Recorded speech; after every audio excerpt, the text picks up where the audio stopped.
afternoon, my name is Amira Mattar and I shall be reporting upon the implications and outcomes of protein supplements. Today I'll be interviewing 3 people, which include a regular gymmer who actually takes protein on a regular basis, a pharmacist and a dietitian, and we shall see the results.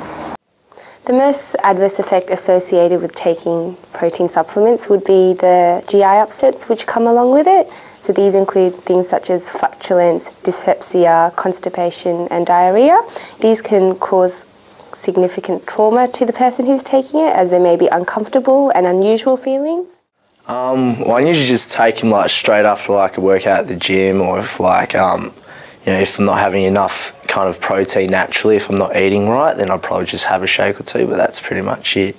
Protein intakes, especially the use of supplements, they've found that if you have a high long-term intake of protein, much higher than the recommendations, which are about, for the average male, about 0.68 grams per kilogram, they have found that you have an increased risk of upper GI tract cancers and also kidney cancer. I suppose with excessive protein consumption, I'll probably slam down a protein shake and then probably have a high carb meal straight after a workout. Sometimes does make me feel a little bit fatigued. I suppose that's because my body's probably drained from all the carbs that are being used up.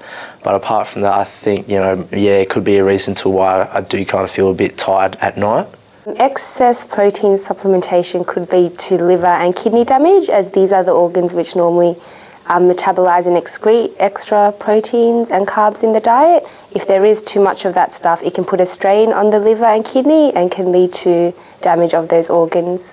I started taking supplements when I first started training, which is when I was 18, and that was a year ago. So yeah, I've been training for about a year now. In research, they've definitely found that under controlled conditions that you get an increased loss of calcium through the kidney, the filtration process.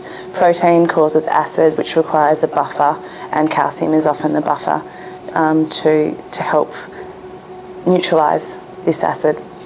So if the young boy or man hadn't actually, they were still sort of developing their bones and the bone mineral density, because you actually accumulate your minerals right through childhood and adolescence until the end of puberty. I know it's about the age of, depends, but around the age of 18, 19, 20 for girls.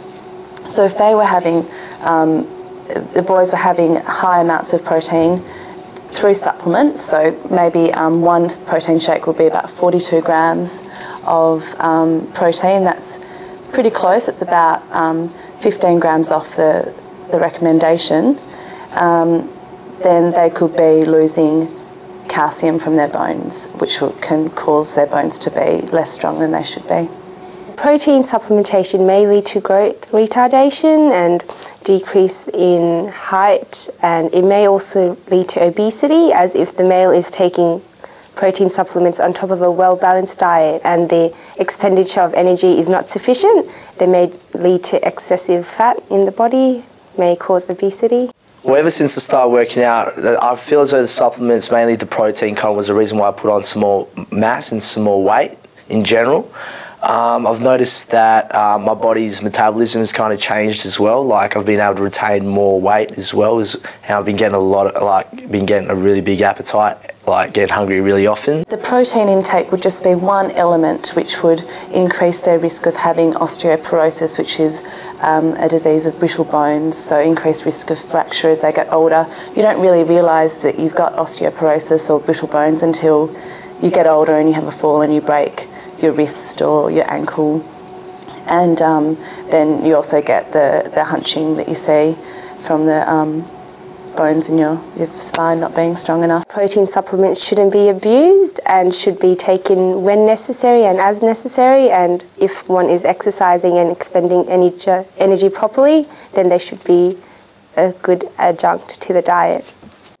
I suppose in the society that we live in, there's a lot of TV shows out like Jersey Shore, where guys want to kind of get really big and they think, yeah, all right, if I'm going to take protein supplements, I'm going to be really big. I suppose that's probably one of the main reasons why guys take protein is just to kind of get really big and have that ideal body. I'm Amira Mattar, reporting from Health Talk.